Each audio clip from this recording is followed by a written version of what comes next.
How do neurons work, and where do thoughts come from? And so I think a thought like I want to move my arm, but there's a break in there from paralysis from an injury or a stroke or whatever, and the signal is just getting blocked.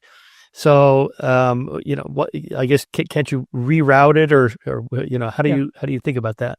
So the way that individual neurons work, which is they essentially, one neuron connects to 10,000 other neurons. And so it's this massively parallel architecture where a neuron is listening to 10,000 of its neighbors and getting inputs. And when it receives enough excitation from a combination of its neighbors, it undergoes this binary event called an action potential, where it fires off a signal to all of its friends. And so the brain is this amazing emergent network of very, very simple neurons that essentially they're waiting, they're listening, they're integrating, and then they fire an event, and that event propagates to all of their friends. And so you have just this these waves of activity that propagate through the brain that constitute our entire lived experience, whether it's sensory input to the brain or motor output out of the brain or cognition in between. Everything, the substrate of neural activity, is the firing of individual neurons' action potentials.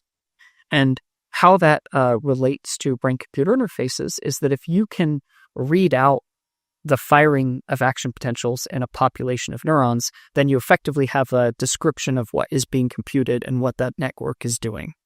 If you go into an area of motor cortex that is no longer connected to the body due to a neurodegenerative condition like ALS or spinal cord injury, you can still listen to what's happening in that part of the brain when someone attempts an action. So even if you can't speak anymore, when you try to speak, those neurons will be active. And so what you could do is, for someone who can't speak anymore, you can set them up in a sort of rehab setting where on a screen they see a target sentence, they try to say it.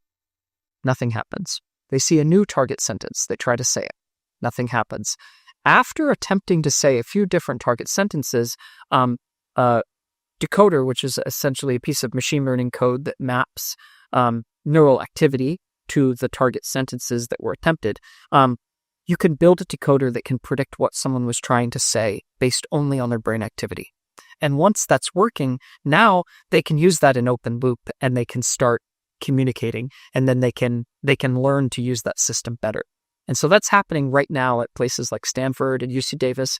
People have brain-computer interfaces that can read out people's neural activity at the individual neuron level and map it onto language.